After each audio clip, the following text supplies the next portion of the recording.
السلام عليكم ورحمة الله وبركاته. بسم الله والحمد لله والصلاة والسلام على حبيبنا وأسوتنا وقدوتنا وشفيعنا رسول الله صلى الله عليه وآله وسلم.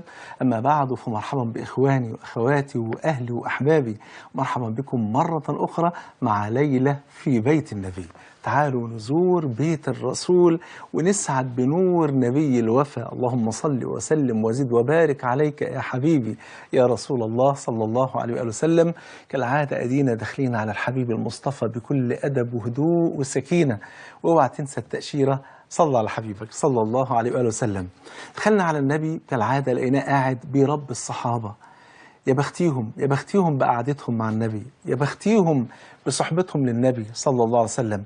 لو عملت كل الأعمال اللي في الكون ده كله من عبادات وإخلاص وكل اللي انت عايز تعمله عشان تقرب من ربنا سبحانه وتعالى، شوف يعني مهما بلغت لا يمكن أن تبلغ شرف صحبة النبي صلى الله عليه وآله وسلم. فقاعد مع النبي، قاعدين مع النبي صلى الله عليه وسلم، فبدأ يقول لهم، والحديث رواه مسلم، قال: بادروا بالأعمال، يعني بالأعمال الصالحة، فتنا كقطع الليل المظلم، يصبح الرجل مؤمنا ويمسي كافرا، ويمسي مؤمنا ويصبح كافرا، يبيع دينه كله بعرض من الدنيا قليل. يا رب سلم سلم يا رب العالمين. عشان كده درس الليلة بعنوان فاستبقوا الخيرات. تعالوا نبدأ لقاء الليلة، ولكن بعد ما تصلى على حبيبك صلى الله عليه وآله وسلم. الحقيقة الإنسان جه الدنيا دي أصلا لهدف أساسي. الهدف ده ربنا قال عنه سبحانه وتعالى: وما خلقت الجن والإنس إلا ليعبدون. الهدف الثاني إن أنا أعبد الدنيا كلها لله. كنتم خير أمة أخرجت للناس تأمرون بالمعروف وتنهون عن المنكر وتؤمنون بالله.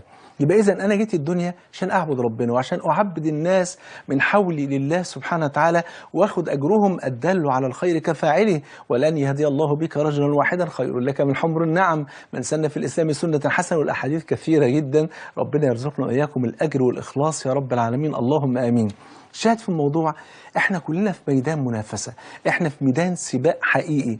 واي انسان في الدنيا داخل سباق لازم يستعد ولازم يتأهب ولازم يجهز نفسه ولازم يتمرن ولازم يظبط نفسه. تخيل ده لو كان سباق كرة قدم، او لو كان سباق ماراثون في سباق جري، او لو كان سباق دراجات او سباق عربيات او اي حاجة في الدنيا. شوف الانسان بيتدرب قد ايه، يقول لك انا قعدت كل يوم اتدرب 12 ساعة و15 ساعة لدرجة إن أحد اللعيبة اللي كانوا بيلعبوا أحد الألعاب العنيفة، كان بيلعب تقريبا كونغ فو أو حاجة زي كده، بيقولوا له: كنت بتتمرن في اليوم قد إيه؟ قال لهم: 16 ساعة يوميا تمرينات عشان أوصل لمرحلة إن أنا أكون بطل العالم في اللعبة دي. تخيلوا حضراتكم واحد لمجرد إن في يوم من الأيام هيشيل ميدالية ذهبية ويتقال إن هو بطل العالم في لعبة. شوف قد ايه في لعبه، يعني مش في كل حاجه، في لعبه واحده كان بيتمرن في اليوم 16 ساعه.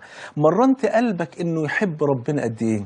مرنت قلبك انه يخاف من ربنا، انه يرجو ربنا، انه يحسن الظن بالله، انه يتوكل على الله، انه يوثق في الله، انه يسلم لله، انه يذعن لله سبحانه وتعالى. مرنت قلبك على عبادات القلب قد ايه في اليوم؟ مرنت بدنك قد ايه على قيام الليل؟ مرنت لسانك على ذكر الله قد ايه في اليوم؟ مرنت. محتاج ان انت تمرن نفسك وتجهز نفسك. واحنا كل سنه وانت طيبين، قربنا على رمضان، خلاص بدأ العد التنازلي، فاضل حوالي اقل من 80 يوم على رمضان. ربنا يرزقنا وإياكم يا رب العالمين إن احنا يكون من الذين يعني أدركوا شهر رمضان وفازوا بالمغفرة والرحمة والعتق من النيران. اللهم آمين يا رب العالمين. عايزين نظبط نفسنا من دلوقتي، خلاص شهر رجب على الأبواب يعني، وانتوا عارفين زي ما قلنا قبل كده شهر رجب ده شهر البذر. انت حضرتك بتحط البذرة وحضرتك بتحط البذرة. وشهر شعبان شهر السقيا، بنسقيه مية، بنسقيه طاعة، بنسقيه عبادة، بنسقيه صيام، قيام ليل، قراءة قرآن، ذكر لله سبحانه وتعالى. ثم يأتي شهر رمضان وهو شهر الحصاد. وقلت لحضراتكم قبل كده اللي عايز تحصده في شهر رمضان ازرعه في شهر رجب واسقيه في شهر شعبان. ربنا يرزقنا وإياكم الإخلاص وطول العمر مع حسن العمل. قولوا آمين، اللهم آمين. علشان كده لازم نعرف إن احنا في ميدان سباق بجد. أنا بسابقك وأنت بتسابقني، وحضرتك بتسابقي فلانة وفلانة بتسابقك، أنتوا كلكم في سباق. لأن في النهاية يوم القيامة يوم يفر المرء من أخيه وأمه وأبيه وصاحبته وبنيه لكل امرئ منهم يومئذ شأن يغنيه. الكل بيفكر في نفسه. ده الأنبياء صلوات ربي وسلامه عليهم أجمعين يوم القيامة الكل يقول نفسي نفسي، اذهبوا إلى غير إلا حبيبنا محمد صلى الله عليه وسلم هو الذي يقول أنا لها ويروح يشفع للدنيا كلها في الشفاعة العظمى من أجل بدء الحساب. الشاهد في الموضوع، عايزكم بالله عليكم اقرأوا معايا هذه الآية، رددوا ورايا كلمة كلمة. قل إن صلاتي، قولوا ورايا، قل إن صلاتي ونسكي ومحياي ومماتي لله رب العالمين لا شريك له وبذلك أمرت. قول وبذلك أمرت. اقرأ معايا بقى، وأنا أول المسلمين. أيوة حضرتك قولها وحضرتك قوليها، وأنا أول المسلمين. الله، يبقى أنا قلت وأنا أول المسلمين، وحضرتك قلت وأنا أول المسلمين، وحضرتك قلت وأنا أول المسلمين، كأن كل واحد بيقول إن شاء الله أكون أول واحد. خدت بالك من الموضوع عامل إزاي؟ عشان كده ربنا قال وفي ذلك فليتنافس المتنافسون وسارعوا إلى مغفرة من ربكم وسابقوا إلى مغفرة من ربكم فاستبقوا الخيرات إنهم كانوا يسارعون في الخيرات ويدعوننا رغبا ورهبا وفي ذلك فليتنافس المتنافسون. ميدان منافسة حقيقي، الحق نفسك، لأن في الآخرة ما بين الدرجة والدرجة في الجنة مسيرة 100 سنة. دي مش عربية هتخسرها، ولا شقة حلوة على النيل، ولا فيلا على البحر، ولا شاليه، ولا لا لا لا، ده جنة عرضها السماوات والأرض. قال عنها جل وعلا كما في الصحيحين أعددت لعبادي الصالحين في الجنة ما لا عين رأت ولا أذن سمعت ولا خطر على قلب بشر. عشان كده من الآن اقعد كده، حدد هدف. هدفي ايه؟ مش اخش الجنه وبس، ده انت تبقى هدفك بسيط جدا. لا، انا مش هدفي مجرد دخول الجنه، والا فدخول الجنه فناس كتيره جدا هتخش الجنه. انا هدفي ان انا ارتقي في اعلى درجات الجنه. حبيبنا ما تصلى عليه صلى الله عليه وسلم قال كما عند البخاري فاذا سالتم الله الجنه نعمل ايه يا رسول الله؟ ما قالش قولوا يا رب دخلنا الجنة وبس، لا، قال فاسألوه الفردوس الأعلى. ليه يا رسول الله؟ قال فيها 4 مميزات، الثلاثة الأولين كويسين جمال حلوين قوي، بس أهم حاجة الرابعة بقى. قال صلى الله عليه وسلم فإنه أوسط الجنة وأعلى الجنة ومنه تفجر أنهار الجنة. ودي حاجات جميلة قوي الثلاث حاجات ديت. لكن الحاجة رقم 4 اللي هي إيه؟ قال وسقفه عرش الرحمن. الله، يعني بختار الجار قبل الدار. ولذلك امرأة فرعون آسيا عليه السلام لما طلبت الجنة قالت رب ابن لي عندك بيتا في الجنة، فاختارت العندية، فاختارت الجوار، فاختارت الجار قبل الدار. قالت رب ابن لي عندك بيتا في الجنة. ولذلك فرعون لما صلت الزبانية بتوعه عشان يقتلوا زوجته لأنها آمنت بالله سبحانه وتعالى، فأمرهم قال لهم شيلوا حجر واخبطوه في رأسها تقوم تموت على طول. قبل أن يصل الحجر إلى امرأة فرعون الله عز وجل أظهر لها ورفع لها بيتها في الجنة فرأته فتبسمت ثم قبض روحها قبل أن يصل الحجر إليها. اللهم صل وسلم وبارك عليك يا رسول الله صلى الله عليه وسلم الذي ما ترك خيرا إلا وقد دلنا عليه وما ترك شرا إلا وقد حذرنا منه.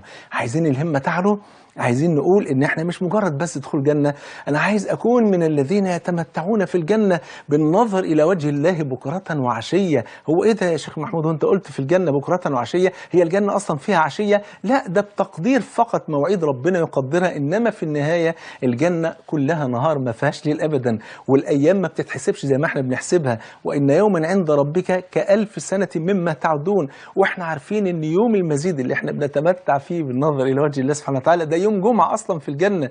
طب ما الجنة ما فيهاش سبت ولا حد ولا اتنين لحد عشان نوصل لجمعة؟ قال لك لا، هي بتتحسب حسبة كده ربانية. الله عز وجل يعني يهيئ عباده إن اليوم ده يوم جمعة ثم يرسل الملائكة، كل واحد جاي له الملائكة يستأذنوا عليه ويستأذنوا الغلمان والخدم بتوعك، اطلبوا من ولي الله أن يأذن لنا في الدخول، فتأذن أنت لملائكة الرحمن سبحانه وتعالى فيخشوا عليك ويقول لك كل ملك إن ربك يستزيرك فحي على زيارته. فتروح بقى للمكان الذي تنظر فيه إلى وجه الملك سبحانه وتعالى، وجوه يومئذ ناظرة إلى ربها ناظرة. علي همتك من الآن، من النهاردة، خطة حياتي تكوني أول واحدة تحجبي في المنطقة بتاعتك أو في الجامعة بتاعتك أو في المدرسة بتاعتك. خطة حياتك أول واحد تصلي. خطة حياتك أول واحد تختم القرآن. خطة حياتك أكتر واحد تذكر ربنا. خطة حياتك إن أنت تكون أكتر واحد بيبر أمك وأبوك. خطة حياتك تكون أنت أول من يدعو إلى الله سبحانه وتعالى. خطة حياتك تكون أول واحد تاخد بإيد واحد عاصي علشان يعبد ربنا ويطيع ربنا ويصوم رمضان اللي جاي وتأمن عبادتك، فتلقى الله عز وجل بعبادتك لله وبعبادة كل من دللته على طاعة الله سبحانه وتعالى. علي همتك من دلوقتي، اوعى تنظر لنفسك وبس، اوعى تعيش لنفسك. امتنا مش امة النفس، مش امة الذات، مش امة الانانية، مش امة انا وانا ومن بعد الطوفان. امتنا امة عطاء. قال المولى عز وجل: وكذلك جعلناكم أمة وسطا لتكونوا شهداء على الناس ويكون الرسول عليكم شهيدا كنتم خير أمة أخرجت للناس بلغوا عني ولو آية إن الله وملائكته وأهل السماوات وأهل الأرض حتى النملة في جحرها وحتى الحوت في البحر لا يصلون على معلم الناس الخير. خلاص كده وسع همتك كده ووسع كده الآفاق بتاعتك إن أنا من النهاردة أنا حياتي كلها لله، وبعدين وأنا أول المسلمين. اوعى تنسى، اوعى تنسى الجزء ده من الآية: قل إن صلاتي ونسكي ومحياي، كل حياتي، حياتي كلها لازم تكون لله سبحانه وتعالى. ما ينفعش أقول دي نقرة ودي نقرة، ما ينفعش أقول ساعة وساعة، وهي فعلا الحديث بيقول ساعة وساعة والحديث صحيح ورواه مسلم، لكن لازم نفهمه صح. يعني إيه ساعة وساعة؟ ساعة بيرتفع فيها الإيمان بالطاعة وبذل المعروف وبذل الخير والقرب من ربنا، وساعة بينخفض فيها الإيمان بالمعصية أو الغفلة عن الله. والمعنى الثاني ساعة بنستروح بيها بشيء من المباحات علشان يعيننا إن احنا لما ندخل في الطاعات يبقى الحمد لله كده روحنا عن أنفسنا، عشان ما نشعرش بالملل ولا التعب ولا الكلل ولا الضيق ولا السآمة، ولا يعني نبقى كده مقبلين على الطاعة بقلب كده مقبل على ربنا سبحانه وتعالى. ربنا يا رب سبحانه وتعالى يجدد الإيمان في قلبي وقلوبكم جميعا يا رب العالمين، ويجعلنا كده من المقبلين عليه بقلوبنا وأرواحنا وجوارحنا وأحاسيسنا وكل حاجة في حياتنا، ويبقى كل واحد فينا شعاره وعجلت إليك ربي لترضى، وكل واحد يكون شعاره وأنا أول المسلمين. ربنا يجمعنا وإياكم على الخير. عشان كده حبيبنا صلى الله عليه وآله وسلم، صلى عليه، اللهم صل عليك يا رسول الله، كان بيحض الأمة على كثرة المسارعة إلى الخيرات صلى الله عليه وسلم. في الحديث اللي لسه ذاكرينه اللي هو بادروا بالأعمال، أي الأعمال الصالحة فتن كقطع الليل المظلم، كأن النبي بيقول خدوا بالكم، جهزوا نفسكم يا مسلمين، في آخر الزمان هيكون في فتن ما تشوفش فيها نهار كقطع الليل المظلم. وبعدين من كتر الفتن ومن كتر ما الإنسان ما هوش معتصم لا بعقيدة صحيحة ولا ثابت على إيمان راسخ ولا عبادة قوية ولا مواظب على طاعة، ماشي على سطر وواقع على سطر وعمال بيدي ودانه للناس وهو أذن لكل من يقول له فتنة وكل من يعرض له شهوة، وعمال يتذبذب مذبذبين بين أولئك وبين أولئك، عمال ما شاء الله شوية مع دول وشوية مع دول، فجأة تيجي الفتنة تطيح بهذا الإنسان. ليه؟ لأن الإيمان في قلبه ما هوش راسخ قوي، لأن هو الطاعة في قلبه ما هيش ثابتة قوي، لأنه بيتعامل مع ربنا من منظور أداء واجب وخلاص وخلص، مش مجرد أنه بيتعامل مع ربنا من منطلق الحب، إن أنا بصلي بحب، أنا بصوم بحب، لابسة الحجاب بحب. عشان كده لو مش لابسة الحجاب بحب لله سبحانه وتعالى، مع أول فتنة هتخلع الحجاب، وممكن عياذا بالله ترجع باللبس بتاعها أسوأ مما لو كانت قبل ما تلبس حجاب. ليه؟ لأن مفيش عقيدة راسخة. إنما لما الإنسان يصحح عقيدته ويخلي أعماله كلها ابتغاء مرضات الله ويخلص النية لله ويطلب الإعانة دائما من الله ولا يكل نفسه إلى نفسه، إنما دائما شعاره لا حول ولا قوة إلا بالله. يا رب أنا بنخلع من حولي وقوتي إلى حولك وقوتك، أنا بك يا رب العالمين، أنا من غيرك ما سواش حاجة. إذا سألت فاسأل الله، إذا استعنت فاستعن بالله، أنا يا رب بستعين بيك وبطلب منك إنك تثبتني. ودايما شعاري يا مقلب القلوب ثبت قلبي على دينك يا رب العالمين، يا مصرف الأبصار صرف قلبي على طاعتك، يا مصرف القلوب صرف قلبي إلى طاعتك. وهكذا دايما بتستعين بربنا، دايما بتطلب منه الثبات، دايما بتطلب منه السداد. دايما لما تحس بالإيمان كده قل شوية تقول يا رب جدد الإيمان في قلبي، يا رب أنا ماليش غيرك يا رب. قلوب العباد بين أصبعين من أصابع الرحمن يقلبها كيف يشاء.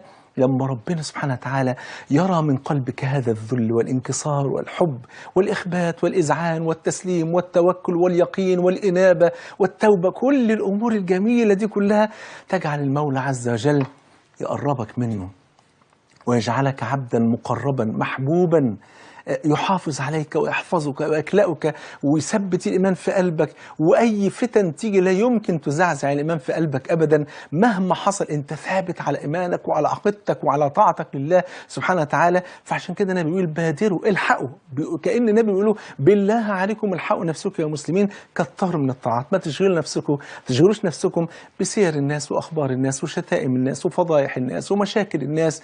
اشغلوا نفسكم برب الناس، علامة الإفلاس كثرة الانشغال بالناس. أرجوكم اشغلوا نفسكم بالله، أرجوكم كتروا من ذكر ربنا، أرجوكم كتروا من قيام الليل، كتروا من صيام النهار، كتروا من قراءة القرآن، كتروا من الاستعانة والرجوع لربنا سبحانه وتعالى، كتروا من التوبة والاستغفار، محدش عارف ذنوبه قد إيه. عشان كده النبي بيقول خدوا بالكم الحقوا، كتروا من الأعمال الصالحة، عشان الأعمال الصالحة دي ربنا يجعلها سبب تثبيت قلوبكم أمام الفتن وتجعلها سبب للنجاة من الفتن. ولذلك سن لنا النبي صلى الله عليه وسلم كما في الحديث الذي رواه مسلم إن احنا في كل صلاة يا مسلمين، في كل صلاة لابد أن نستعيذ بالله من 4 أشياء. قال صلى الله عليه وسلم: إذا تشهد أحدكم، يعني التشهد الأخير، خلاص خلصت التشهد الأخير وقبل ما أسلم مباشرة، خلصت التشهد وقبل ما أسلم مباشرة أقول: اللهم إني أعوذ بك من عذاب النار، وأعوذ بك من عذاب القبر، وأعوذ بك من فتنة المحيا والممات، أهي الفتن بتاعت المحيا والممات، وأعوذ بك من شر فتنة المسيح الدجال.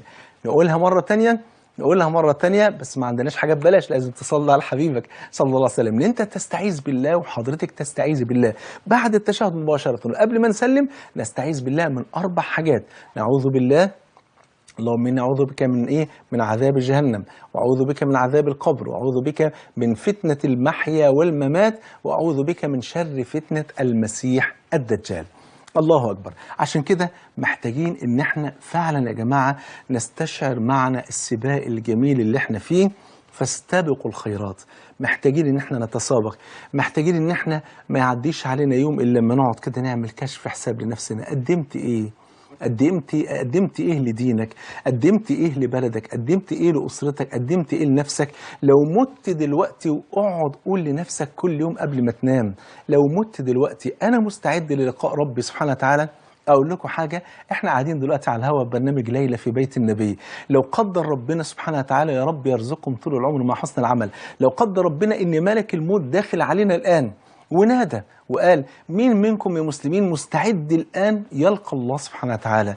يا ترى مين فينا مستعد للقاء ربنا سبحانه وتعالى؟ من أحب لقاء الله أحب الله لقاءه، ومن كره لقاء الله كره الله لقاءه. نكمل فاستبقوا الخيرات، ولكن بعد فاصل قصير. صلى على حبيبك. السلام عليكم ورحمة الله وبركاته. بسم الله والحمد لله والصلاة والسلام على رسول الله صلى الله عليه وسلم. عايزين نشوف أخبار قلوبنا كده بعد المقدمة السخنة اللي قدمناها كده في بداية الحلقة. وسامحوني على الريتم، كان سريع شوية لأني فعلا بتكلم بجد والله العظيم من قلبي. نفسي إن ربنا يكرمنا كده ونلحق نفسنا في زمان الفتن، الفتن اللي النبي وصفها صلى الله عليه وسلم وقال: فتنا كقطع الليل المظلم. صدقت يا رسول الله صلى الله عليه وسلم. فعلا يصبح الرجل مؤمنا ويمسي كافرا، ويمسي مؤمنا ويصبح كافرا، يبيع دينه كله بعرض من الدنيا قليل. شفنا ناس كتيرة، ربنا يعافينا ويعافيك يا رب العالمين، ضحوا بحاجات كتيرة قوي في دينهم عشان خاطر متعة دنيوية، وعشان خاطر ربنا يا رب يثبت قلوبنا وإياكم على الطاعة يا رب العالمين، ويحفظنا وإياكم من الفتن ما ظهر منها وما بطن. وإن أراد بالقوم فتنة أن يقبضنا إليه غير مفتونين ولا ضالين ولا مضلين ولا مفرطين. اللهم آمين يا رب العالمين. في يوم من الأيام، والحديث رواه مسلم، إن النبي صلى الله عليه وسلم في غزوة بدر بيقول للصحابة، ده كان أول لقاء بينهم وبين الكفار، فيقول: والذي نفسي بيده لا يقاتلهم اليوم رجل منكم فيقتل صابرا محتسبا مقبلا غير مدبر إلا أدخله الله الجنة. ثم قال للصحابة: قوموا إلى جنة عرضها السماوات والأرض. فكان الصحابة كلكم عارفين القصة، اللي هو عمير بن حمام، شاب صغير في ريعان الشباب، فبيكلم نفسه بس بصوت عالي شوية، فقال: بخ بخ. فقال له النبي صلى الله عليه وسلم: ما حملك على قولك بخ بخ؟ قال: لا شيء يا رسول الله، سوى أني أرجو أن أكون من أهلها. قال: أنت من أهلها. في ساعتها مباشرة يا جماعة، شوف المسارعة، راح مطلع شوية تمرات، كل تمرتين 3، ثم نظر إلى سائر التمر وقال: والله لئن أنا حييت حتى آكل تلك التمرات إنها لحياة طويلة، أنا لسه هستنى، أنا مشتاق لك يا رب بجد يا رب، يعني سبحان الله. ثم ألقى التمرات وألقى الدرع، لأن الدرع ده ممكن يكون سبب وقاية أو حماية. رمى الدرع ودخل بالسيف وجسده يعني مكشوفا، ودخل فقاتل فقتل، فكان من أهل الجنة بوعد الصادق الذي لا ينطق عن الهوى صلى الله عليه وسلم. شوف برضو نظير مثل هذا الأمر، لما النبي صلى الله عليه وسلم في يوم عيد ذهب إلى الرجال وذكرهم بالله سبحانه وتعالى، ثم ذهب إلى النساء وذكرهن بالله، ثم أمر النساء بالصدقة. ليه؟ لأن النبي في الحديث دوت قال: يا معشر النساء تصدقنا وأكثرنا من الاستغفار إلى آخر الحديث.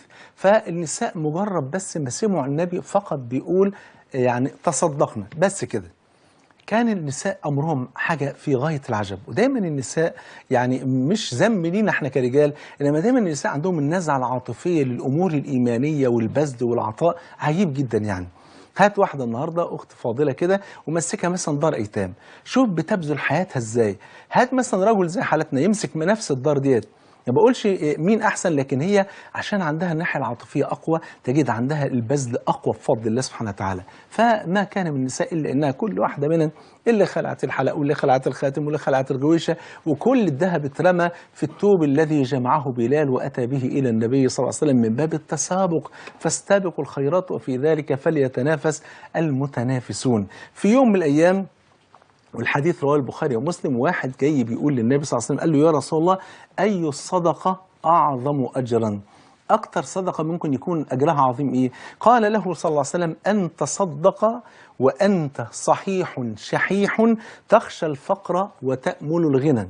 بيقول له من أعظم الصدقات أجرا، أجرا بعد طبعا بعد الصدقة على ذي القربى، لأن الصدقة على الأقرباء أو الأرحام صدقة وصلة، لكن عايز يقول له الصدقة عموما يعني أكتر صدقة فيها أجر لما تكون أنت لسه بقى بصحتك وشبابك، أو مثلا عايش كده ومفيش لا مرض ولا أي حاجة، تأمل الغنى وتخشى الفقر وقاعد حريص جدا جدا على فلوسك، ومع ذلك بتطلع من المال دوت وبتدفع زكاة مالك وبتتصدق وانت تعلم ان صحتك زي الفل وانك الحمد لله يعني محدش يعرف العمر يعني متى ينتهي، لكن عندك تأمل الغنى وتخشى الفقر وانت صحيح سليم. شوف قد ايه يعني عايز يقول لك طول ما انت عايش وحاسس ان صحتك ما شاء الله وحاسس ان الحمد لله رب العالمين ما فيش لا امراض ولا اي حاجه، قال لك في الاوقات ديت لما تكثر من الصدقة دي أعظم أجر. ليه؟ لأن أنت بتشيل من الشيء اللي أنت بتتمنى أن أنت تتمتع بيه. المولى عز وجل يقول لن تنالوا البر حتى تنفقوا مما تحبون. كان سيدنا عبد الله بن عمر رضي الله عنهما كان يخرج السكر، يعني يطلع قوالب السكر كده ويديها هدايا للفقراء، فبيقولوا له طب اشمعنى؟ قال لأن المولى عز وجل قال لن تنالوا البر حتى تنفقوا مما تحبون وأنا أحب السكر فأخرج من السكر. وكتير من اصحابك كانوا يعملوا كده، يقول لك انا بحب الحاجه الفلانيه او الاكله الفلانيه، لدرجه ان واحد من التابعين اسمه الربيع بن خثيم. ربيع بن خثيم في يوم من الايام طلب من زوجته انها تعمل له نوع من انواع الحلوى كده اللي هي النادره، اللي هي ما بتتعملش غير في الاعياد زي ما بيقولوا يعني. فقعدت يعني طول اليوم قعدت تشتغل، طبعا ما كانش فيه زي حالتنا كده بوتاجازات وحاجات شوي والكلام ده كله، تعبت لحد ما خلصت له يعني طبق كده كبير او صينيه حلويات كده وقدمتها قدامه. فجاء رجل معتوه، رجل معتوه عياذا بالله، اللعاب بتاعه عمال بيسيل على ثيابه، يعني راجل بلغتنا كده ربنا يعافينا شبه مجنون. وبعدين قال أعطيني شيئا لله، فراح مقدم له الحلوى كلها كل الصينية وبدأ بنفسه يأكله، والراجل اللعاب بتاعه بيسيل على يد الربيع بن خثيم وهو مش متضايق ولا أي حاجة وعمال يأكله. فابنه بيقول له يا أبي يعني أمي قد تعنت وتعبت حتى أعدت لك هذا الطعام، أفلا طعمت هذا الطعام وكنا نعطيه مالا بدلا منه، فإنه معتوه لا يدري الحلو من الحامض. قال إن كان هو لا يدري فإن الله عز وجل يدري وسيجزل لنا العطاء يوم القيامة. إن كان هو ما يعرفش إذا كان دي حاجة حلوة ولا لا، فربنا يعلم. أنا قدمت له حاجة أنا كنت بتمناها ومستنيها، والزوجة قعدتها وأنا كنت نفسي أكلها فأكلتها له، لأني بقدم ده بين يدي الله سبحانه وتعالى. ولذلك النبي صلى الله عليه وسلم بيقول لك خد بالك من حاجة، في أمور الدنيا فامشوا في مناكبها. الآية بتقول كده فامشوا في مناكبها، قال لك في أمور الدنيا امشوا بالراحة، إنما في أمور الآخرة وسارعوا إلى مغفرة من ربكم. عشان كده النبي صلى الله عليه وسلم وضح لك كل ده في رواية أبي داود بسند صحيح، قال التؤدة اللي يعني التأني.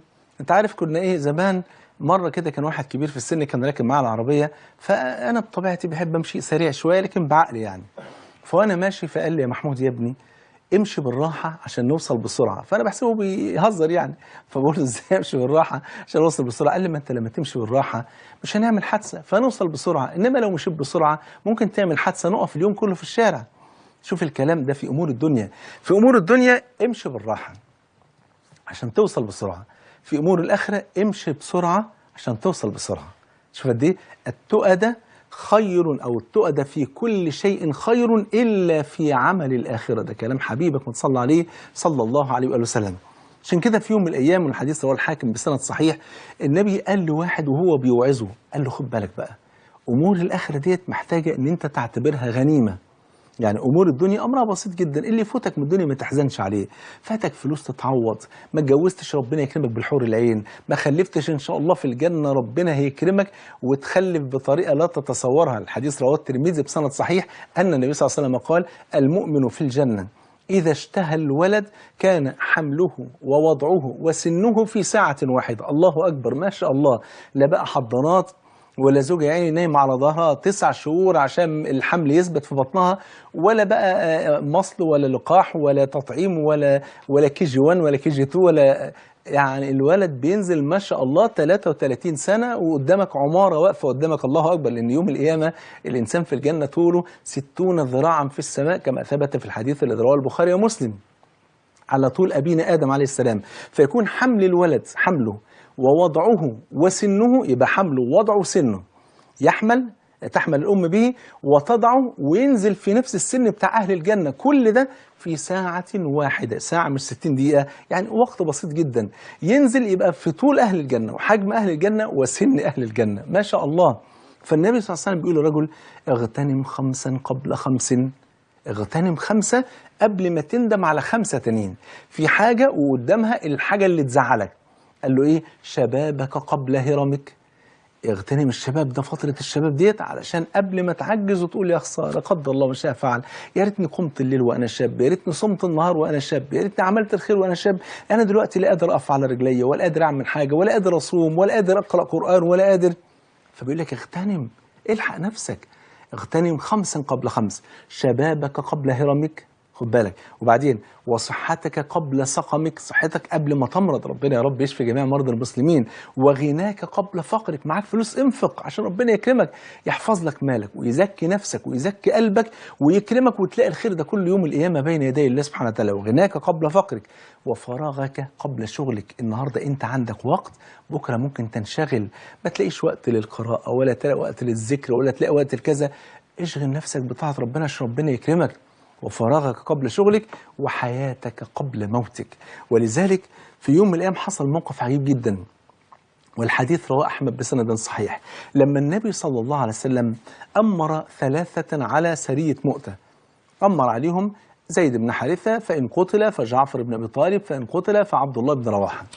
فالمهم ودعهم النبي صلى الله عليه وسلم ودعا لهم بكل خير، وخرجوا 3000 هيقابلوا 200,000 مشرك في سرية مؤتة. فهم خارجين، واحد من ال3 اللي هو عبد الله ابن رواحة رضي الله عنه وعن الصحابة أجمعين قال: والله هم الصحابة ديهم خرجوا هم بدري شوية، لا ده أنا إيه، كانوا خارجين مثلا إيه، لو قلنا الظهر هيبدأ مثلا على الساعة 12، قال لك هم مثلا خارجين 11 ونص، أنا بقى أقعد أستنى لحد الساعة 12 عشان أروح أصلي الظهر مع النبي وأسلم عليه وأودعه وأخليه يدعي لي دعوة حلوة كده، يمكن أفوز بشفاعته يوم القيامة. يبقى إذا الرجل قاعد مش عشان رايح يودع زوجته ولا عشان يودع صاحبه ولا عشان يجيب أكله، لا ده أنا رايح للنبي والله، مش رايح لحد تاني. فإذا به يتأخر النص ساعة دي اتأخرها. فلما اتأخر وبعدين صلى خلف النبي صلى الله عليه وسلم، وإذا بالنبي صلى الله عليه وسلم قال: أتدري بكم سبقك أصحابك؟ انت عارف انت النص ساعة او الشوية اللي انت اتأخرتهم عن اصحابك دولت وهم خرجوا خلاص وفرقوا يعني الحدود بتاعة المدينة وبدأوا ما شاء الله في السفر بتاعهم، عبد الله بن رواحة عارف ان هو هيحصلهم. قال له: أتدري بكم سبقك أصحابك؟ فقال: لا يا رسول الله، يعني بغضوتهم، يعني بالشوية اللي هم بدروا فيها دي. قال له: إنهم، خد بالك بقى، لقد سبقوك بأبعد مما بين المشرقين والمغربين. يا خبر أبيض. بيقول له شوية بساط اللي هم مشيهم دولت، أنت كانت نيتك حلوة، أنت جاي تسلم على النبي وتخلي النبي يدعي لك صلى الله عليه وسلم وعايز تفوز بشفاعة النبي عليه السلام، لكن ده هم سبقوك أبعد مما بين المشرقين والمغربين عشان اتأخر شوية. يا خبر أبيض. عشان كده حبيبك صلى الله عليه وسلم يقول كما عند البخاري ومسلم: لا حسد إلا في 2، وفي رواية: لا تنافس إلا في 2. رجل آتاه الله مالا فهو ينفق فيه منه آناء الليل وآناء النهار، فكان له جار يقول: يا ليت عندي مثل ما عنده فأفعل مثل ما أفعل. قال النبي صلى الله عليه وسلم: فهذا بعمل وهذا بنيته، فهما في الأجر سواء. ورجل الثاني رجل آتاه الله القرآن فهو يقوم به آناء الليل وآناء النهار، فيسمعه جار له يقول: يا ليت عندي مثل ما عنده فأفعل مثل ما يفعل، يا ريتني حافظ قرآن زيه علشان أصلي قيام الليل. قال فهذا بعملي وهذا بنيتي فهما في الأجر سواء. الحسد هنا بمعنى الغبطة، والغبطة هي تمني مثل ما عند الغير دون تمني زوال ما عند الغير. يعني الحسد المذموم هو أن أنا أقول هو فلان ده ربنا بيديله كل ده ليه؟ وأتمنى زوال النعمة من وجهي عياذا بالله حتى وإن لم أنتفع أنا بها. ده الحسد الأسود اللي الإنسان يؤذر عليه عياذا بالله. انما الحسد الذي تؤجر عليه اللي هو بيسموه الغبطه، ان انا لما اشوف واحد ما شاء الله خاتم القران اقول يا رب يوسع عليه ويكرمه يا رب ويحفظه بالقران ويرفع قدره ويرزقني زيه يا رب العالمين. لقيت واحد عنده علم اقول يا رب احفظه واحفظ العلم اللي في صدره يا رب وينفع به الناس يا رب العالمين وعلمني زيه يا رب. وهكذا الحسد اللي هو الغبطه المحموده. طيب تعال نشوف برضه صور جميله قوي من احوال السلف، ازاي بقى هم حولوا كل بقى دوت الى واقع عملي. شوف اول صوره بعد ما تصلى على حبيبك صلى الله عليه وسلم. سيدنا أبو بكر رضي الله عنه وارضاه، طبعا ده السباق في هذه الأمة، ده رقم واحد بعد النبي صلى الله عليه وسلم. في الحديث رواه أبو داود بسند صحيح ندب النبي الصحابة للصدقة، فجاء أبو بكر الصديق جاء عمر بن الخطاب بنصف مالي، قال اليوم بقى ايه اسبق ابا بكر ان كنت سبقته يوما. عمري ما سبقته، نفسي اسبقه ولو مره واحده في حياتي. قال فحطيت نص فلوسي في حجر النبي. قلت طبعا مستحيل، مين في الدنيا يفكر انه يحط نص ثروته في حجر النبي صلى الله عليه وسلم؟ اكيد ما حدش هيعملها يعني. قال فذهبت فقال لي النبي صلى الله عليه وسلم ماذا تركت لاهلك يا عمر؟ فقال تركت لهم مثله يا رسول الله. شوف الصدق يا اخي، ما قالوش بقى والله يا رسول الله يعني شلت اللي في البيت كله وضحيت واستلفت كمان وعملت، لا لا لا، وضوح وصراحة، ناس أمناء وصادقين. قال تركت لهم مثله. يقول عمر ففوجئت بقى بحاجة مفاجأة عجيبة، قال فوجدت أبا بكر قد وضع ماله كله في حجر النبي، فتعجب النبي صلى الله عليه وسلم وقال ماذا تركت لأهلك وأولادك يا أبا بكر؟ سبت لهم إيه؟ قال تركت لهم الله ورسوله. اللهم صل وسلم وبارك عليك يا رسول الله. مش قلت لكم في أول اللقاء وأنا أول المسلمين؟ كله عمال رافع الشعار دوت، عايزين نحيي الشعار ده في قلوبنا. إيه رأيكم تيجي نخليه شعار رمضان السنة دي؟ وأنا أول المسلمين، إن إن شاء الله السنة دي هكون أحسن واحد صام رمضان السنة دي، أحسن واحد قام رمضان السنة دي، أحسن واحدة لبست حجاب السنة دي، أحسن واحدة بذلت جهد السنة دي في الدعوة إلى الله سبحانه وتعالى. ولذلك في غزوة خيبر النبي صلى الله عليه وسلم، والحديث رواه البخاري ومسلم، وقف كده وقال للصحابة لأعطين الراية غدا رجلا يحب الله ورسوله ويحبه الله ورسوله يفتح الله على يديه. فبات الصحابة كلهم يفكرون مين بقى اللي هياخد الراية ديت. حتى عمر بن الخطاب اللي هو كان قمة في الزهد قال والله ما تمنيت الإمارة إلا في تلك الليلة. خد بالك بقى، قال فلما أصبح الناس قال النبي أين علي بن أبي طالب؟ قالوا يا رسول الله به رمض في عينيه، فجيء به فتفل النبي في عينيه فبرأ بإذن الله، فأعطاه النبي الراية. فكانت منقبة عظيمة جدا لعلي بن أبي طالب أنه رجل يحب الله ورسوله ويحبه الله ورسوله. تعالوا نكمل مع بعض فاستبقوا الخيرات، ولكن بعد فاصل قصير. صلى على الحبيب. السلام عليكم ورحمة الله وبركاته. بسم الله والحمد لله والصلاة والسلام على حبيبنا رسول الله صلى الله عليه وسلم. في يوم من الأيام، والحديث رواه أحمد بسند صحيح، حبيبنا صلى الله عليه وسلم في الثلث الأخير من الليل خارج يتمشى، فلقى أبو بكر ولقى عمر، قال لهم تعالوا نتمشى شوية. راحوا معديين على بيت عبد الله بن مسعود، فإذا بالنبي صلى الله عليه وسلم بيسمع صوت جميل كده بيصدر من بيت عبد الله بن مسعود. أيام ما كانت بيوت المسلمين ربنا يبارك فيكم جميعا يا رب كانت ما شاء الله بتشغي كده بالقرآن وقيام الليل. ربنا ينور بيوتنا وبيوتكم يا رب بالقرآن وقيام الليل وذكر ربنا سبحانه وتعالى. فلقى ابن مسعود واقف عمال بيصلي وبيبكي من خشية الله. فقال النبي لأبي بكر وعمر من سره أن يسمع القرآن غضا طريا كما أنزل فليسمع إلى قراءة ابن أم عبد اللي هو عبد الله ابن مسعود. فلما انتهى عبد الله بن مسعود من صلاته وجلس عشان يدعو، لسه بيرفع ايديه كده، فإذا بالحبيب المصطفى صلى الله عليه وسلم يقول دون أن يسمعه ابن مسعود، قال سل تعطى، أي دعاء هتدعو به الآن فأبواب السماء مفتوحة بوحي من الله إلى رسول الله صلى الله عليه وسلم. فكان الدعاء الجميل اللي دعاه ابن مسعود كان 3 أدعية جمال. قال اللهم إني أسألك إيمانا لا يرتد ونعيما لا ينفد في الجنة ومرافقة نبيك محمد صلى الله عليه وسلم في أعالي جنان الخلد. فقال النبي آمين. خلاص بقى كده إيه يعني الدنيا كلها خلاص ضمن حياته كلها وآخرته كلها. فعمر بن الخطاب قال برضه نفس الحكايه، اليوم اسبق ابا بكر ان كنت سبقته، مش عارف اسبقه ولا مره. قال فلما انصرف الناس من صلاه الفجر اسرعت الى عبد الله بن مسعود لأبشره بتأمين النبي على دعائه صلى الله عليه وسلم. قال فوجدت أبا بكر خارجا من عندي فقلت والله لا أسبقك إلى خير أبدا يا أبا بكر. الله، مسابقة. شوف قد ايه نفس اللي فكر فيه هو اللي فكر فيه ابو بكر. مش قلت لكم وانا اول المسلمين؟ كله كان بيفكر في نفس المعنى دوت، ان لازم اسبقه وابشر اخويا عبد الله بن مسعود بتامين النبي على دعاء عشان ادخل السعاده عليه. ومن ادخل السعاده على مسلم ادخل الله عز وجل عليه السعاده في الدنيا وفي الاخره. سيدنا عثمان ابن عفان، عثمان ابن عفان كان في قمة السباق، كان فعلا وأنا أول المسلمين. أول ما وصلوا المدينة المنورة كان طبعا المسلمين مش لاقيين ميه عذبه عشان يشربوا منها. البئر، كان في بئر اسمها بئر روما كان بيملكها رجل، الرجل ده كان بيغلي الميه على المسلمين. فما كان من عثمان بن عفان الا انه طلب منه، قال له تبيع البير؟ قال له ما اقدرش ابيعها كلها، اقدر ابيع لك نص البير. بكام؟ قال له ب 35,000 درهم. فما كان من عثمان بن عفان الا انه اشترى منه نص البير. طب اشتري نص البير ازاي؟ يعني المسلمين يشربوا من البير يوم، واخد بالك، والراجل صاحب البئر ديت اللي هو صاحب البئر اصلا يبيع لهم الميه في اليوم الثاني. فالمسلمين كانوا اذكياء، كانوا بياخدوا الميه اللي بيشربوها في اليوم دوت ويخزنوا الميه لليوم الثاني. فالراجل لقى نفسه بيخسر ما بيبيعش، فعرض على عثمان بن عفان انه يبيع له النص الثاني، فباع له النص الثاني ودفع مبلغ لكن اقل من الاولاني، واشترى البئر كلها ثم وهبها للمسلمين ولغير المسلمين. الله، فكل من كان يشرب من البئر وكل من كان يتوضأ أو ياخد مية يغتسل أو ياخد مية عشان يطبخ أو يعمل أي حاجة، كل ذلك كان في ميزان حسنات عثمان ابن عفان. في غزوة تبوك أمر النبي صلى الله عليه وسلم الصحابة أو ندبهم للإنفاق من أجل تجهيز جيش العسرة. يجوا عثمان بن عفان ما شاء الله يتصدق ب100 فرس، ثم ب100 فرس، ثم ب100 فرس، ثم ب1000 دينار و1000 تاني، 3000 دينار. حتى قال النبي صلى الله عليه وسلم ما ضر عثمان ما فعل بعد اليوم، اللهم إني أمسيت راضيا عن عثمان، اللهم فرض عنه يا رب العالمين.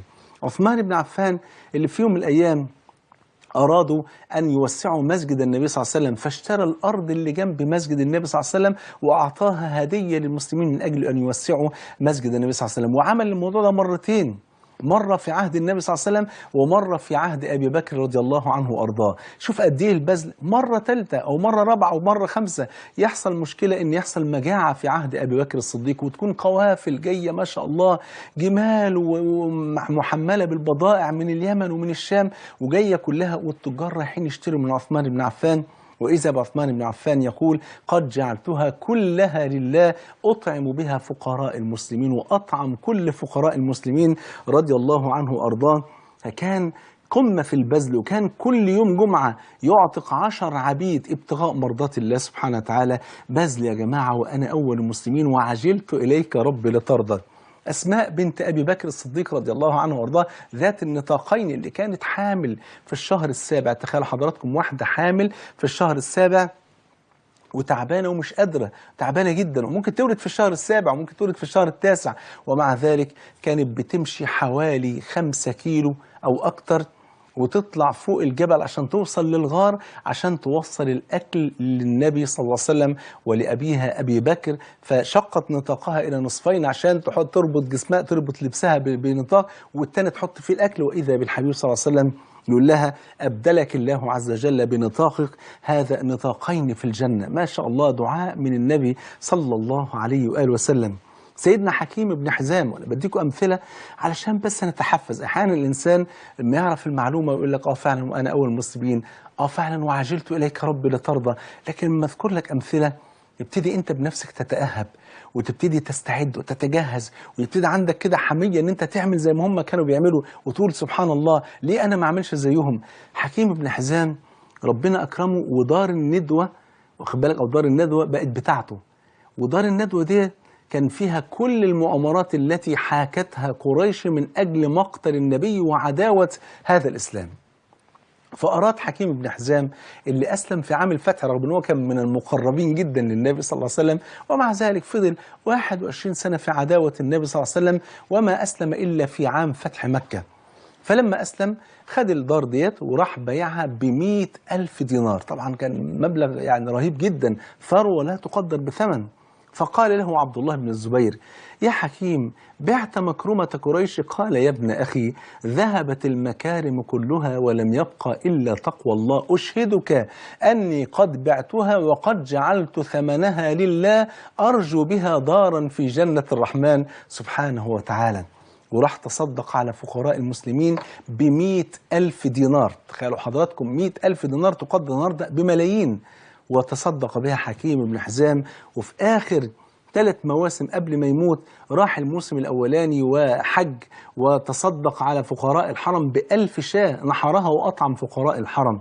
ثم في العام اللي بعده خد 100 ناقة، 100 جمل، وذبحهم في يوم عرفة، وذبحهم في يوم النحر بعد ما في موسم الحج، ووزع لحوم على فقراء المسلمين. وفي المرة الثالثة خد 100 عبد ووضع في رقابهم خواتيم مكتوب عليها عتقاء للرحمن. وفي يوم عرفة قال: اللهم إني قد أعتقت رقابهم جميعا فهم أحرار لابتغاء مرضات الله، وأنت أولى بالمسامحة فأعتق رقابتي من نار جهنم. ثم عاد بعد هذا الحج وهو على فراش الموت وهو يبكي ويقول: أخشاك ربي وأحبك، أخشاك ربي وأحبك. كررها 3 مرات ثم نطق الشهادتين ومات حكيم بن حزام. وعجلت إليك ربي لترضى وأنا أول المسلمين. ارفع الشعار دايما، اوعى تنسى هذا الشعار العظيم. سيدنا عكاشة بن محصن لما النبي، والحديث في البخاري ومسلم، لما قال إن سيدخل الجنة، عرضت عليه الأمم، وفي آخر الحديث قال إيه؟ قال: وإذا بي يقولون هؤلاء أمتك معهم 70,000 يدخلون الجنة بغير حساب ولا عذاب. عكاشة بن محصن لو واحد غيره كان يقول إيه؟ طب معقول أنا هكون واحد منهم؟ أكيد فلان وفلان وفلان. إنما أبدا، علو همة ما شاء الله، وإقبال على الله، ومسارعة إلى الخيرات، فاستبقوا الخيرات. قال: يا رسول الله، ادعو الله أن يجعلني منهم. قال: أنت منهم. الله. راح قايم واحد تاني يا جماعة بعدها بثواني والله، يعني ما تأخرش كتير، قال له: ادعو الله أن يجعلني منهم يا رسول الله. قال له: سبقك بها عكاشة. عكاشة قالها من أكتر من 1400 سنة، وراجل قالها بعديه بثواني، فقال له: سبقك بها عكاشة. وإحنا بعد 1400 سنة كم مليون واحد وكم مليار واحد سبقنا، لكن ما زال الأمل مفتوح. أقبل على الله سبحانه وتعالى. سبقك بها عكاشة. في غزوة أحد، والحديث رواه مسلم، النبي صلى الله عليه وسلم رفع السيف بتاعه وقال: من يأخذ هذا السيف؟ فالصحابة كل واحد فيهم قال: أنا، والتاني يقول أنا، كل واحد عايز ياخد سيف النبي صلى الله عليه وسلم. فاشترط النبي شرطا، قال: من يأخذه بحقي؟ فأحجم الناس جميعا. قالوا: لا، أكيد حقه ده حاجة يعني إيه ممكن تكون صعبة ما نعرفهاش. فقدم عليهم رجل اسمه أبو دجانة. أبو دجانة ده اسمه سماك ابن خرشة. فأول ما دخل قال له: أنا أخذه بحقي يا رسول الله. فقد إيه؟ فأخذه ففلق به هام المشركين. دخل وقعد يقاتل بهذا السيف قتالا عظيما عشان أخذ السيف بحقه، إنه يؤدي حق هذا السيف. في يوم من الأيام، والحديث رواه أحمد بسند صحيح، في قصة مؤثرة جدا وجميلة. كان في غلام يتيم وكان عنده بستان، وكان في رجل أنصاري عنده بستان بجوار بستان الغلام اليتيم. فالغلام حب يعمل سور ما بين بستانه وما بين بستان هذا الرجل الأنصاري. فوقفت نخلة في النص، جاب يعمل السور، النخلة لازم يلف السور كده أو كده. فقال له: ممكن تعطيني النخلة ديت عشان أخليها جوه بستاني؟ قال له: لا. قال له: طب تبيعها لي عشان أدخلها جوه بستاني؟ قال له: لا. قال له: إذا أشكوك إلى رسول الله. طبعا الأنصار ده ما كانش في نيته يا جماعة إن هو يعصي أمر النبي صلى الله عليه وسلم، إنما كل ما في الأمر هو زعل لما لقى الغلام دوت، يعني راح مصدر الكلام بإن إيه، هشتكيك للنبي صلى الله عليه وسلم. راح الغلام اليتيم واشتكى هذا الرجل للنبي صلى الله عليه وسلم، فجاء معه النبي اللي متفرغ لدعوة الدنيا دي كلها، الإنس والجن، جاي مخصوص عشان غلام يتيم. أي نعم، بالمؤمنين رؤوف رحيم صلى الله عليه وسلم. فجه وقال للأنصاري: أعطيه النخلة. قال له: لا يا رسول الله. قال له: بيعه النخلة، مش عايز تعديها له ببلاش، بيعها له. قال له: لا يا رسول الله. قال له: طيب أعطيه النخلة ولك بها نخلة في الجنة. هو كان غضبان فقال له: لا يا رسول الله. فمين اللي وقف يسمع الكلام ده؟ واحد اسمه أبو الدحداح. فسمع فقال له: يا رسول الله، ألا إني اشتريت تلك النخلة وأعطيتها لليتيم، ألي بها نخلة في الجنة؟ قال: أجل. فذهب أبو الدحداح وراح للرجل الأنصاري، قال له: إيه رأيك؟ تعرف بستان أبي الدحداح؟ قال له: ومن في المدينة لا يعلم بستان أبي الدحداح؟ كان فيه 600 نخلة وبئر وبيت وسور، وكان أجمل تمر في المدينة كان التمر اللي بيخرج من بستان أبي الدحداح، وكفاية إنتاجية لا تتصورها يعني. فقال له: ومن لا يعلم بستان أبي الدحداح؟ قال له: هو لك بكل ما فيه من بئر وبيت وسور ونخل وكل ما فيه، على أن تعطيني تلك النخلة. قال له: خلاص، قد بعتك تلك النخلة. فذهب أبو الدحداح من أجل أن يسمع البشرى، لا من أجل أن يستوثق، لأنه عارف أن كلام النبي صدق. قال له: يا رسول الله، ألا إني اشتريت النخلة وأعطيتها لليتيم، ألي بها نخلة في الجنة؟ قال: أجل يا أبا الدحداح. قال: أشهدك أني قد اشتريتها وقد وهبتها لليتيم وجعلتها لله عز وجل. فتمسم النبي ومسح على لحيته وهو يقول: كم من عذق رداح، يعني كم من نخلة مثمرة لأبي الدحداح في الجنة، كم من عذق رداح لأبي الدحداح في الجنة. راح أبو الدحداح عشان يسلم هذا الأنصاري البستان بتاعه اللي قدام مسجد النبي صلى الله عليه وسلم. أول ما وصل إلى هناك سمع من ورا السور إن زوجته وأولاده موجودين جوه البستان، فراح منادي وقال لها: يا أم الدحداح. فقالت: أجل يا أبا الدحداح. قال: اخرجي أنت وبنوك من البستان فقد بعناه لله. فكان في ابن طفل صغير لأبي الدحداح كان حاطط في فمه تمراية واحدة. الأم راحت مطلعة التمرة من فمه وراحت رميها في الأرض وقالت له: سامحني يا بني، فقد بعناه لله. الله الله على المشهد الجميل ده. الإمام مجاهد رحمه الله رحمة واسعة بيحكي قصة الثلاثة دول هيجي يوم القيامة، واحد فيهم غني والتاني مريض والتالت عبد مملوك. فربنا هيسأل الغني بيقول له: إيه اللي منعك من عبادتي؟ إيه اللي خلاك مشغول عن عبادتي وما عبدتنيش؟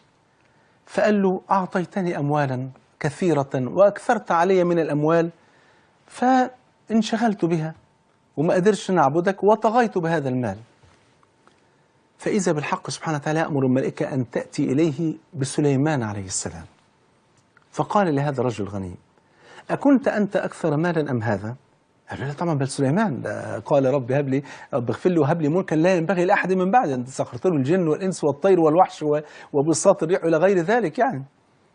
قال له: ومع ذلك كان نعم العبد، ما شغله ماله وما شغله ملكه عن عبادته. ثم يؤتى بالمريض: ما شغلك عن عبادتي؟ الله يسأله: ما شغلك عن عبادتي؟ قال له: يا رب شغلت بمرضي وتعبي وانشغلت بجسدي وآلامي قال له: طيب. أمر الملائكة راحوا جايبين سيدنا أيوب. قال له: أكنت أنت أشد مرضا أم أيوب الذي ابتلي 18 عاما ولم يبق فيه جزء سليم إلا القلب واللسان، قلبه كان يشكرني به ولسانه كان يذكرني به. قال: بل أيوب كان أشد مرضا. قال له: ومع ذلك كان نعم العبد، لم ينشغل لحظة عن عبادتي. ثم يؤتى بالعبد المملوك: ما الذي شغلك عن عبادتي؟ الله يسأله: ما الذي شغلك عن عبادتي؟ قال له: شغلت بالرق والعبودية وكان سيدي يفعل ويفعل. قال له: طيب. ثم أمر الملائكة فجيء بيوسف عليه السلام. قال له: وهذا كان عبدا مملوكا ومع ذلك كان نعم العبد، لم ينشغل لحظة واحدة عن عبادتي. وأنا أول المسلمين. الكل كان بيتسابق. كان في واحد من السلف اسمه رياح القيسي، اتجوز امرأة عابدة، امرأة صالحة، فلما تزوجها حب يختبرها. فطبعا زوج وزوجة وما شاء الله، ومع ذلك كان من أول ليلة عايزين يصلوا قيام الليل. فهي قامت أول الربع الأولاني من الليل وصلت، وبعدين قالت له: يا رياح قم.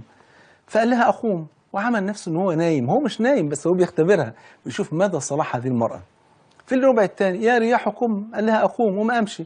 لحد ما جت في الربع الأخير قالت له: يا رياح قم، بالله عليك من غرني بك؟ أنا كنت فاكراك رجل صالح، معقول أنت ما بتصليش قيام الليل؟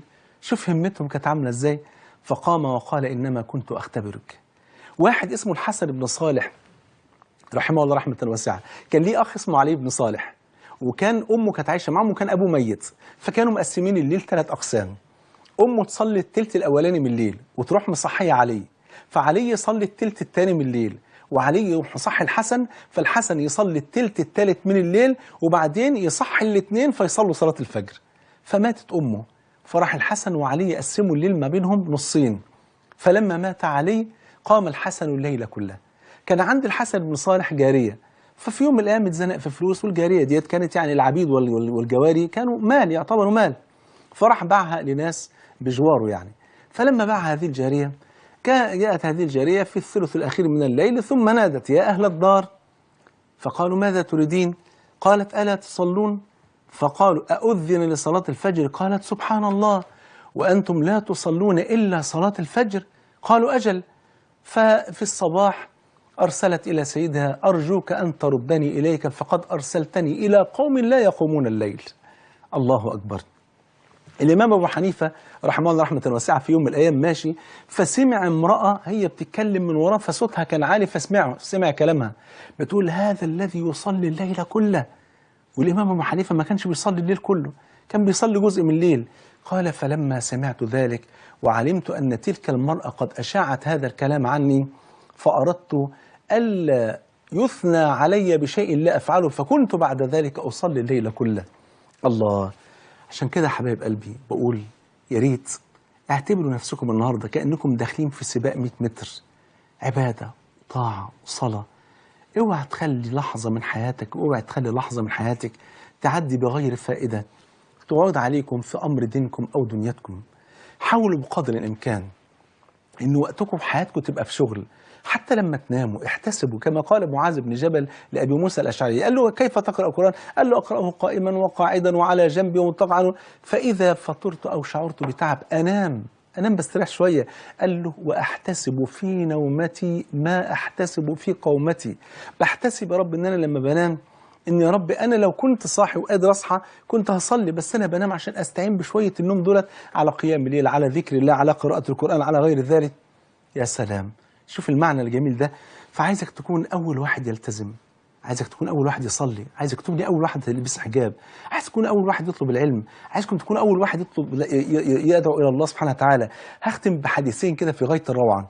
الحديث الأولاني رواه البخاري ومسلم، النبي بيقول من اغتسل يوم الجمعة وصل الجنابة ثم راح في الساعة الأولى كأنما قرب بدنه، كأنه تصدق بجمل بناقة، ومن ذهب في الساعة الثانية كأنما تصدق ببقرة، ومن ذهب في الساعة الثالثة فكأنما تصدق بشاة، الله أكبر، بكبش أقرن، خد بالك، ومن ذهب في الساعة الخامسة فكأنما أو في الساعة الرابعة كأنما قرب دجاجة، ومن ذهب في الساعة الخامسة فكأنما قرب بيضة، فإذا خرج الإمام حضرت الملائكة يستمعون الذكر. ولذا قال النبي صلى الله عليه وسلم من خاف أدلج، اللي خايف يبدأ بدري، يبدأ بدري في طاعة ربنا، يبدأ من مرحلة الشباب. من خاف أدلج ومن أدلج بلغ المنزل، ألا إن سلعة الله غالية، ألا إن سلعة الله هي الجنة، فاستبقوا خيرات وأنا أول المسلمين. فاصل ونرجع لكم نستقبل إيميلاتكم واتصالاتكم. صلى على حبيبك.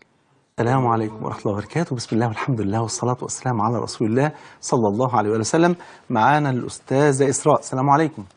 عليكم السلام. عليكم السلام ورحمة الله وبركاته. أهلا وسهلا. مساء الخير. اتفضلي يا فندم. أنا عايزة أسأل عن الصلاة. اتفضلي يا أستاذة إسراء. إيه؟ اتفضلي اسألي، اتفضلي تحت أمرك. بص حضرتك، أنا بصلي على طول وبعدين مرة واحدة بقطع. أيوه. فبابايا يقعد يعاقبني ويزعل عشان الصلاة ويعاقبني حاجات كتير.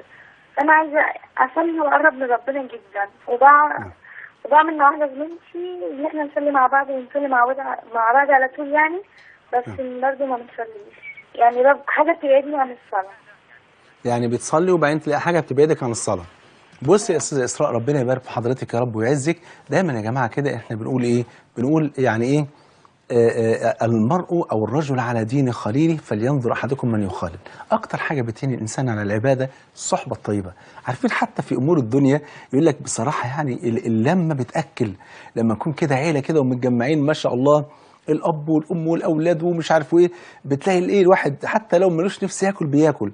نفس الحكايه لما اكون انا لوحدي ممكن افطر ممكن اقصر، انما لما يكون حواليكي كده بعض صحباتك الطيبات كده، دي تعينك ودي تقول لك كذا، ودي تذكرك بالصلاه ودي تذكرك بالعباده ودي بتذكرك بقراءه القران والذكر الحاجات دي كلها اختي اسراء بتعينك على ان انت يتجدد الايمان في قلبك. لما تلاقي حد بيذكرك بالله سبحانه وتعالى، خش على بعض الغرف النسائيه بيدوا دروس جميله، بعض النساء اسمع ان في بعض النساء بيدوا دروس في غايه الروعه، خش واسمعي كده وشاركي وخلي حد منهم يتواصل معاكي. كل ده هيعينك على ان انت تصلي. الحاجه الثانيه المهمه جدا ان انت تتذكري دائما ان في النهايه كلنا مروحين، وان ما فيش حاجه هتنفعني لا في قبري ولا في آخرتي ولا في الجنة إلا إن أنا أكون بعمل شيء يرضي ربنا. وأكتر حاجة ربنا بيحبها الصلاة.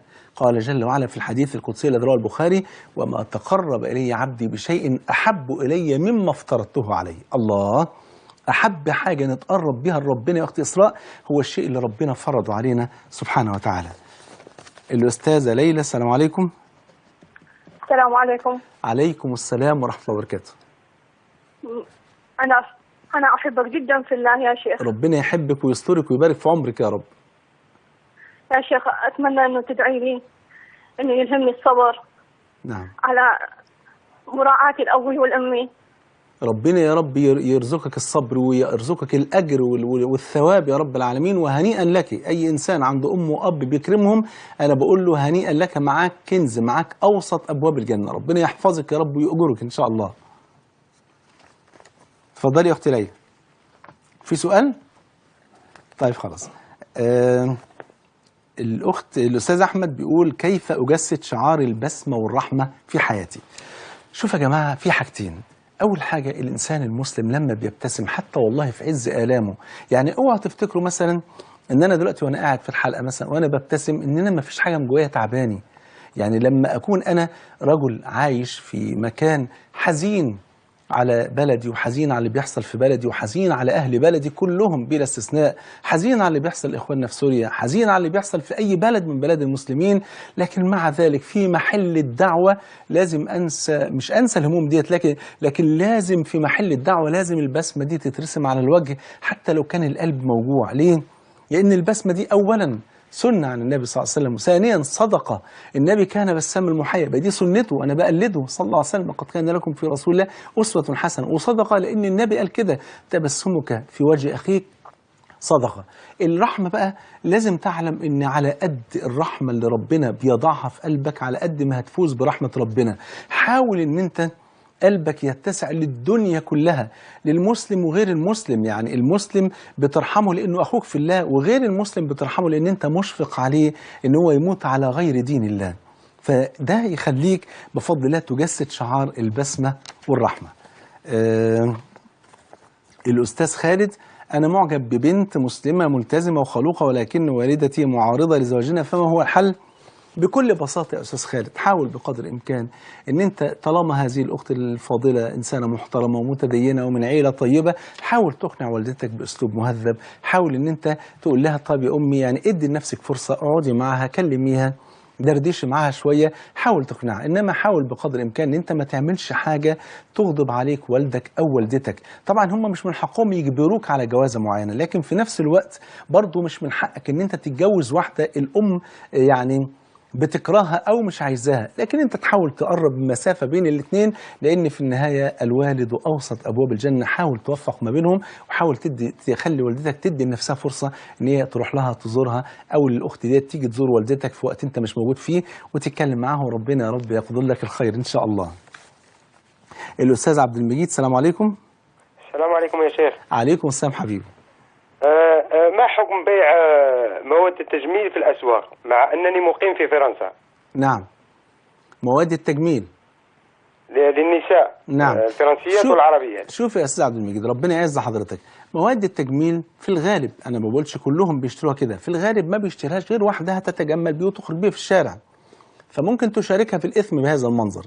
إنما أنت لو واثق، وطبعا الموضوع يعني إيه ما تقدرش إن أنت تحكمه، إنما مثلا في بعض البنات أو بعض الأخوات بيبيعوا فيما ما بينهم كده في مجالس النساء الملتزمات، عادي بتبيع مثلا لواحدة أدوات تجميل عشان تتجمل لزوجها في البيت بهذه المواد دي، لا بأس بها.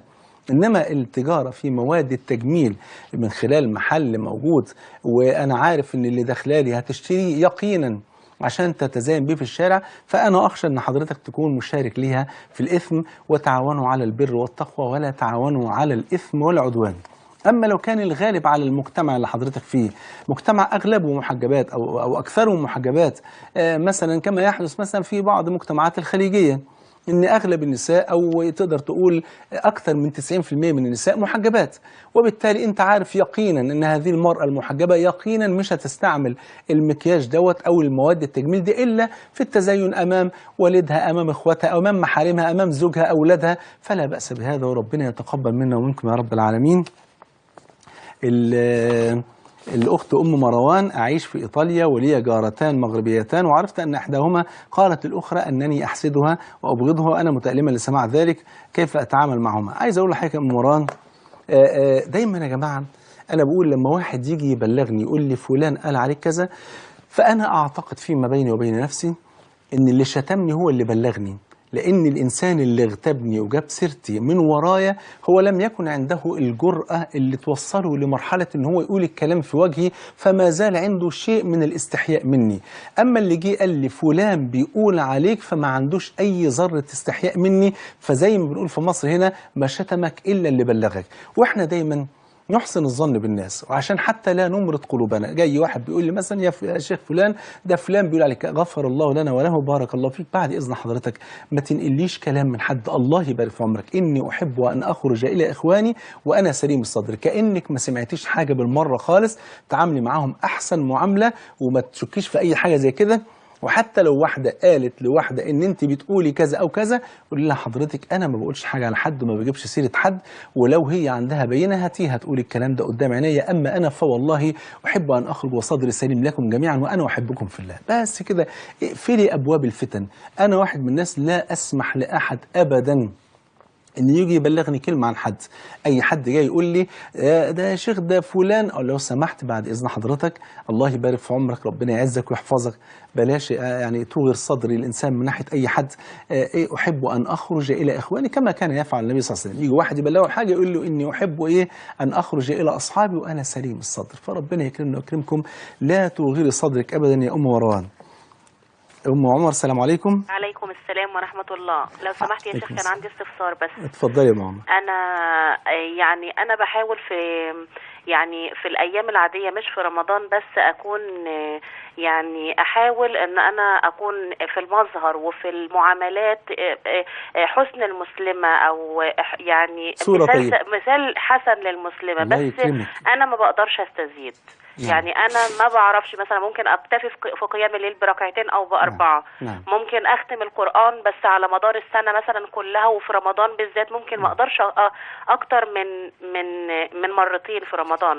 دي قدراتي بصراحة. بس في معاملاتي بس أنا نفسي أستزيد، نفسي أبقى سباقة فعلا في الخير. فأنا مش عارفة، أنا حاولت أكتر من رمضان مثلا إن أنا أحاول أقول مثلا هجزأ أو كده، بس ما بعرفش. نفسي أنا عايز أقول لك حاجة يا أم عمر، شحنة كده تخليني أستزيد فعلا. عايز أقول لك يا أم عمر ربنا يعز حضرتك. شوف يا جماعة، عايزين بس نحفظ الكلمتين دولت. كل واحد ربنا بيستعمله في منطقة وفي حاجة معينة يخدم بها دينه. في واحد ما شاء الله عنده قدرة حلوة قوي على العبادة ما شاء الله، والعبادة دي بتعود عليه هو نفسه فقط. شوف قد ايه.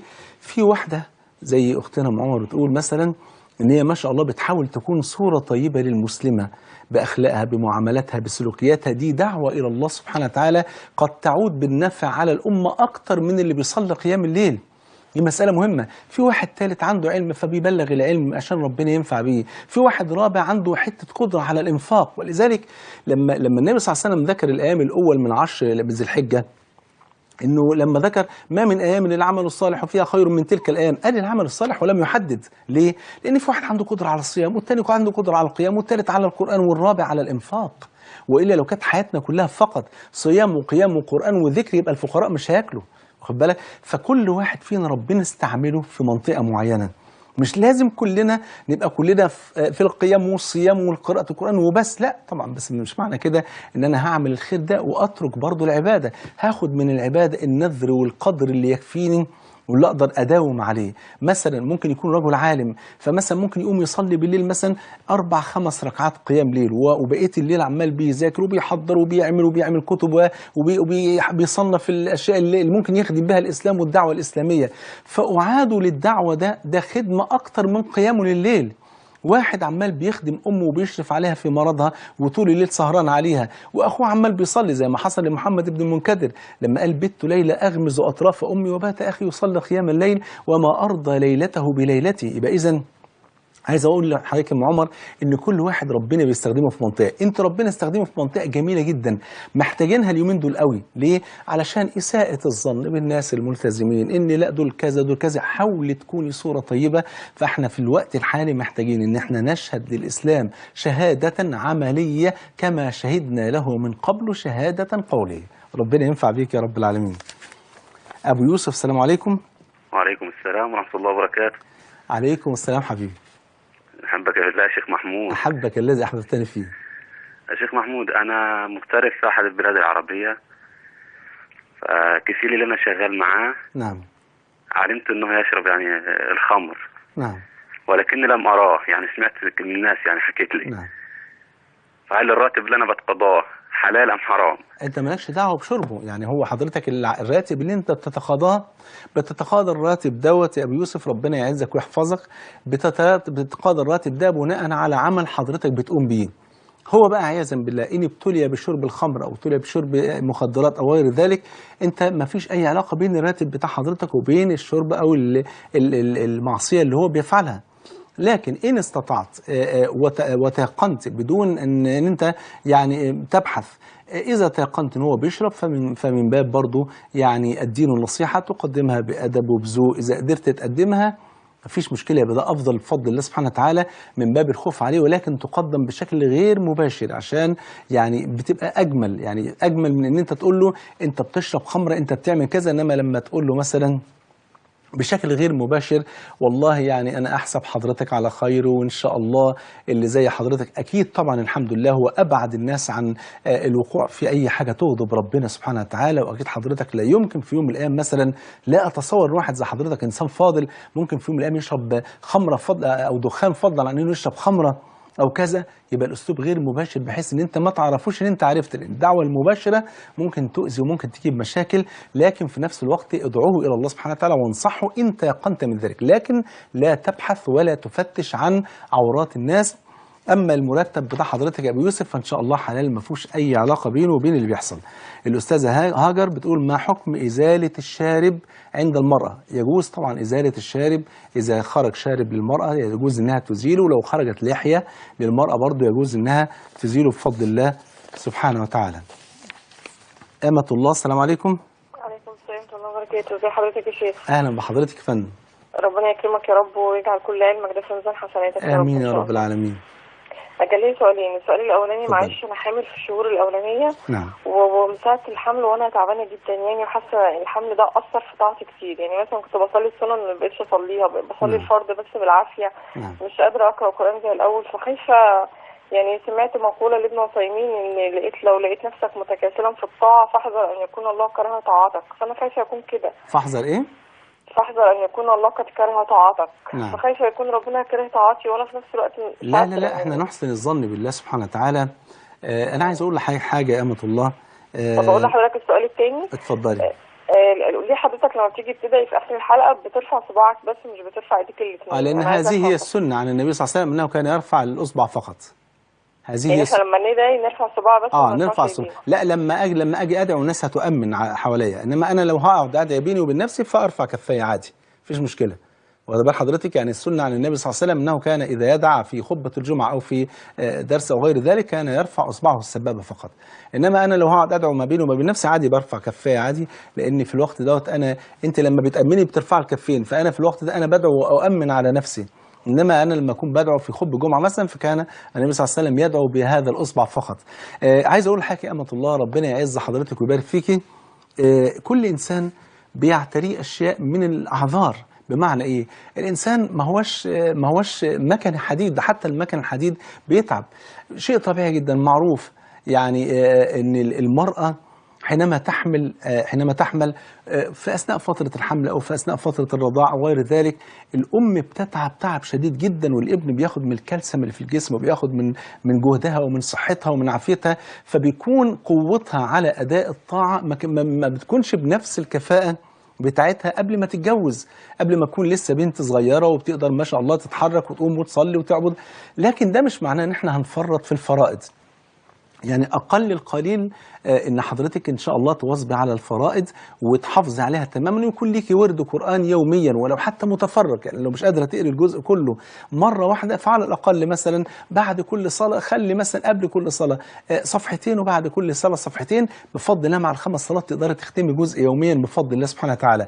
أما إن حتة إن أنت قصرت في طاعة، أظن طبعا قصد شيخنا الحبيب الله يرحمه رحمة واسعة يا رب العالمين، الله يرحمه رحمة واسعة. أظن قصد شيخنا الشيخ ابن عثيمين الله يرحمه رحمة واسعة إن الإنسان لو كان عنده قدرة على أداء الطاعة وصحته ما شاء الله، وهو اللي متعمد إن هو يتكاسل، فممكن فعلا يكون المولى عز وجل كره منه هذا العمل، أو إن الإنسان يكون في عنده دخن في قلبه، أو يكون عنده رياء أو عنده نفاق أو غير ذلك. إنما لما يكون إنسان كما قال النبي صلى الله عليه وسلم: إذا مرض العبد أو سافر كتب له مثل ما كان يعمل صحيحا مقيما.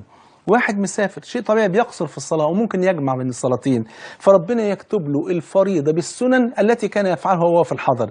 طيب واحد مريض، طب ما الحامل دي زي المريض، فهي برضو تعبانة وبتعاني، وممكن ما تكونش بتنام، وممكن تكون يا عيني طول الشهور عمالة يعني مش قادرة تتحرك ولا تعمل أي حاجة، ويكون عندها متاعب ومضاعفات الحمل إلى غير ذلك. فأنت إن شاء الله معذورة، لكن حاولي بقدر الإمكان استعيني بالله وكتري من الدعاء، وحاولي على قد ما تقدري ان شاء الله ان انت تكتري من قراءة القرآن، لان هذا بفضل الله سبحانه وتعالى يعود بالنفع والخير على ولدك اللي في بطنك. اسال الله عز وجل ان يجعله صالحا، وان يبارك في اولادكم جميعا، وان يملأ بيوتكم بالطاعة يا ارحم الراحمين.